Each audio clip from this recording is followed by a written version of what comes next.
పుట్టినరోజు, పెళ్లి రోజు, నిశ్చితార్థం, శారీ ఫంక్షన్స్, రిసెప్షన్ ఏదైనా సరే అన్ని శుభకార్యాలకు సంప్రదించండి ఐశ్వర్య కన్వెన్షన్.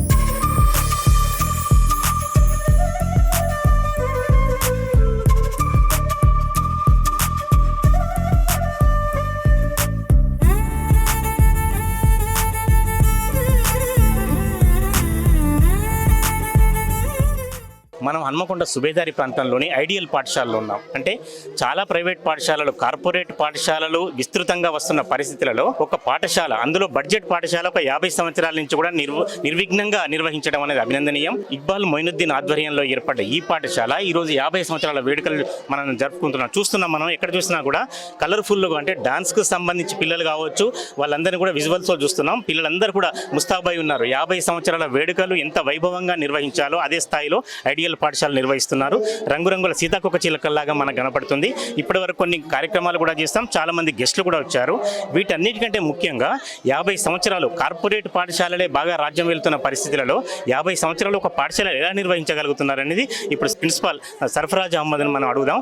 సార్, అసలు ఒక 50 ఇయర్స్ నుంచి స్కూల్ నిర్వహించడం ఎట్లా సాధ్యపడింది మీకు? Sir, it's totally an inspiration of our mother, where she use to render the education. Main aim was to give education to each and every child. ప్రతి ఒక్క పిల్లలు చదవాలని మా అమ్మ ఒక పర్సనల్ ఇంటెన్షన్ ఉండే. అదే ఇంటెన్షన్ ని మేము ఇప్పుడు కూడా క్యారీ ఫార్వర్డ్ చేస్తున్నారు. We require that each and every students should have a good education and they should be established in their carriers.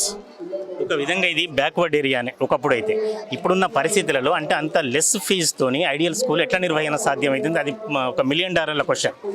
Sir, what we require is we will be getting. It's not that we are not any corporates. What we should take, we will be taking that much and we will be rendering to the students the most.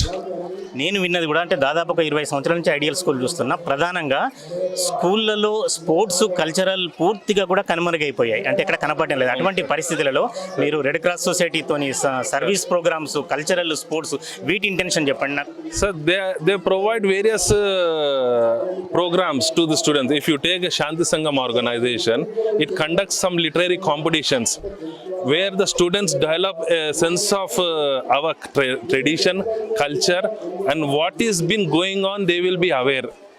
If you see the Indian Red Cross, donating a blood is the biggest social service, what I believe. And through the students, we connect to the parents. And we are successfully knowing that the service has been required. And with that cause, we are coming forward also. Lastly Sarfaraz గారు చెప్పండి, 50 years జరుపుకోతున్న సందర్భంగా ఏదైనా పేరెంట్స్కి స్పెషల్గా ఇంకేమైనా ఉందా, లేకపోతే ఇవి కాకుండా ఐడియల్ స్కూల్కి మిగతా స్కూళ్ళకి తేడా ఏమిటంటే ఏం చెప్తారు? Sir, 50 years has been completed. Our next step is to go ahead 75 in the same systematic motto, arise and shine. Each and every child should prosper, should flourish. That will be our main objective. Ideal education society president Feroz గారు మనతో ఉన్నారు. ఫెరోజ్ గారు సంబంధించి అసలు ఈ school నిర్వహణ కావచ్చు, లేకపోతే ఈ స్థాయిలో 50 సంవత్సరాల నుంచి ఇంత సక్సెస్ఫుల్గా ఎట్లా సాధ్యపడింది అనేది వారిని ఫెరోజ్ గారిని అడిగి తెలుసుకుందాం. ఫెరోజ్ గారు చెప్పండి, ఇంతమంది బ్రదర్ కూడా చెప్పారు, అసలు 50 ఇయర్స్ నుంచి ఇంత సక్సెస్ఫుల్గా ఎట్లా రన్ అవుతుంది? First of all good evening, thank you. 50 years నుంచి నడుస్తున్నది సక్సెస్ఫుల్గా అంటే అది first of all we are thankful to God. దేవుని దయ. ఈ స్కూల్ స్థాపించిండ్రు 50 ఇయర్స్ ముందు మా అమ్మగారు. So the school was started with a view of a mission. Shahnaz Sultana, late madam Shahnaz Sultana, my mother. Then later on my father joined helping my mother. Mother initially she started alone. So ఆమె ఇట్లా business school పెట్టాలి, మనము business లెక్క పెట్టలేదు. She wanted to, she had a initiative, a motive to educate more and more people. During those days 50 years ago చాలా మంది education లేదు అప్పుడు.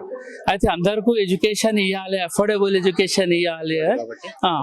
సో ఆమె చూపెట్టిన గైడ్లైన్స్కు మేము అందరం ఫాలో చేస్తున్నాం.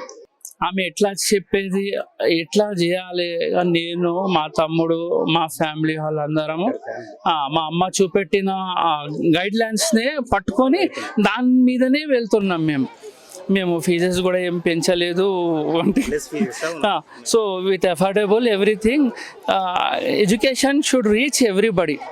Not only that sir, 25 years ముందు ఇక్కడికి వచ్చినప్పుడు అడల్ట్ ఎడ్యుకేషన్ అని కూడా మా మదర్ అప్పుడు పెట్టారు. అది చాలామందికి అది ఉపయోగం వచ్చింది. అదే సార్, అదే అమ్మ చూపెట్టిన పాత్ మీదనే మేము నడుస్తున్నాము. We are successful. ఈరోజు సార్ సింగిల్ వర్డ్ మిగతా స్కూళ్ళకి ఐడియల్ స్కూళ్ళకి డిఫరెన్స్ ఏంటి? Ideal school is ideal sir.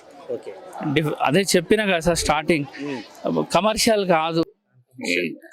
We all are ideal family. Our staff is also our strength. Our staff is not staff and management. We have a relation like family. Our staff is all our family. So we work like a family. So the unity is there between that. Sir future plans ఏమన్నా institution సంబంధించి? Future plans అంటే sir more we want to develop. If God willingly, inshallah, yes, infrastructure we will be developing. Maybe we will grow further. Thank you. ఈ ఏజ్లో 10th class ఇంటర్లోనే వాళ్ళ యొక్క life turning point అనేది మనందరికి తెలిసిన విషయమే. ముఖ్యంగా 10th నుంచి బయటకు వెళ్ళేటప్పుడు వారికి స్నేహపూరితమైన ఒక టీచర్కు విద్యార్థులకు స్నేహపూరితమైనటువంటి మంచి అట్మాస్ఫియర్లో ఏదో బెదిరించినట్టు కాకుండా ఈ రోజులలో బెదిరించి వారు కన్విన్స్ అయ్యే విధంగా వారికి సెంటిమెంట్ తోటి, ఎందుకంటే ఈ రోజులలో పిల్లల చదువుల గురించి తల్లిదండ్రులు వారు పడే కష్టాలు పిల్లలకు తెలియదు. వారు ఓ పూట తినకున్నా అప్పు తప్పు తెచ్చైనా నా పిల్లలు మంచి మంచి స్కూళ్ళలో చదవాలి అని ఒక తాపత్రయంతో ఈ రోజులలో వెళ్తుంటారు. మరి వారికి ఈ కష్ట సుఖాల గురించి తెలియదు. కానీ మరి పెద్దగైనాక పిల్లలు కూడా తల్లిదండ్రులను మనం ఎట్లయితే చూసుకుంటున్నారో చిన్నపిల్లల్ని, రేపు పెద్దగైన తర్వాత కూడా 70 ఏళ్ళు 80 ఏళ్ళు వచ్చిన తర్వాత వీళ్ళ వయసు అయిపోయింది మాకెందుకులే అని కనుక చూస్తే రేపు మీ పిల్లలు మీకు కూడా అదే విధంగా చూస్తారనేది మర్చిపోకుండా మన పేరెంట్స్ని, మన టీచర్స్ని, మన సాంప్రదాయాన్ని గౌరవించుకుంటూ వెళ్ళాలనేది మన సాంప్రదాయంగా కొనసాగించవలసిందిగా కోరుతూ, మరి 50 year సెలబ్రేషన్కు నన్ను పిలిచినటువంటి యాజమాన్యానికి, ముఖ్య అతిథులు వచ్చినటువంటి పోలీస్ ఆఫీసర్ గారికి కానివ్వండి, మిగతా అందరికీ కూడా పేరు పేరున నమస్కారాలు తెలియజేస్తూ సెలవు తీసుకుంటున్నాను. Thank you.